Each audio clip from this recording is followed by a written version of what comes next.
കോൺഗ്രസിനെ കേരളത്തിൽ തീർക്കുക. കാരണം BJPയെ എന്നും എതിർക്കുന്ന പാർട്ടി കോൺഗ്രസ് ആണ്. വിട്ടുവീഴ്ചയില്ലാതെ ദേശീയ തലത്തിൽ അവർക്ക് വെല്ലുവിളി ഉയർത്തുന്ന പാർട്ടി കോൺഗ്രസ് ആണ്. അതുകൊണ്ട് കോൺഗ്രസ് ഇവിടെ വേണ്ട, കോൺഗ്രസിന്റെ മുന്നണി ഇവിടെ വേണ്ട, UDF വേണ്ട. CPM ജയിച്ചു പോകുന്ന പോട്ടെ, അവരെ കൈകാര്യം ചെയ്യാൻ അവർക്ക് എളുപ്പമാണ്. ഇപ്പോഴെന്നെ കൈകാര്യം ചെയ്തുകൊണ്ടിരിക്കില്ലേ. ഇപ്പം പിണറായി വിജയന്റെ ഗവൺമെന്റ് പറഞ്ഞാൽ അവർ വിചാരിക്കാത്ത ഏത് കാര്യം നടക്കാത്ത വിചാരിച്ചാൽ PMC എത്ര എളുപ്പത്തിൽ അവരെ ഒപ്പിടിപ്പിച്ചത്, ലേബർ കോഡിന്റെ കരട് എത്ര വേഗത്തിലാണ് മാറ്റിയത്.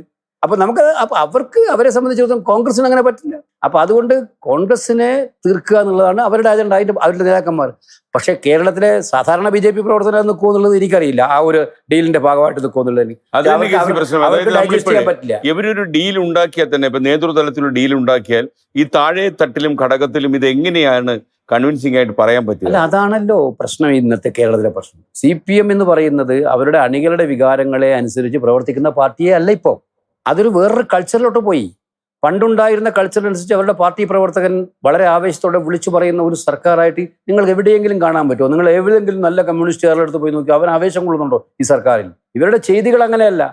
BJPയെ സംബന്ധിച്ചിടത്തോളം BJP കമ്മ്യൂണിസ്റ്റ് പാർട്ടിയായിട്ടുള്ള ഏത് അണ്ടർസ്റ്റാൻഡിങ്ങിനെയും താഴെത്തട്ടിലുള്ള പ്രവർത്തകൻ അത് നേരായ മാർഗത്തിൽ കാണുമെന്ന് എനിക്ക് തോന്നുന്നില്ല. കാരണം കേരളത്തിന്റെ പശ്ചാത്തലം വെച്ച് അവർ കേരളത്തിന് പുറത്തുള്ള പശ്ചാത്തലം പോലെയായിരിക്കും. അപ്പൊ ഇതൊന്നും ഈ പറയുന്ന ഡീലൊന്നും ചിലവാകാൻ പോകുന്നില്ല.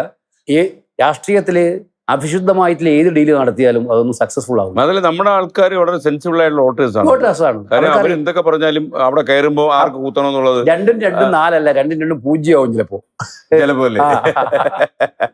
അല്ല, അവര് ഞാനൊരിക്കലും ഡൽഹിയിൽ വെച്ചിട്ട് ഒരു നേതാവിനോട് സംസാരിച്ചപ്പോൾ അദ്ദേഹം പറഞ്ഞതെന്നറിയോ, ഈ കോൺഗ്രസിന് 5 കൊല്ലം കൂടി അധികാരം കിട്ടാതെ പോയാൽ മിക്കവാറും കോൺഗ്രസ് അല്ല ഞങ്ങളോട് ചേരും, 31 ഞങ്ങളുടെ കാര്യം എളുപ്പമാകും എന്നാണ്.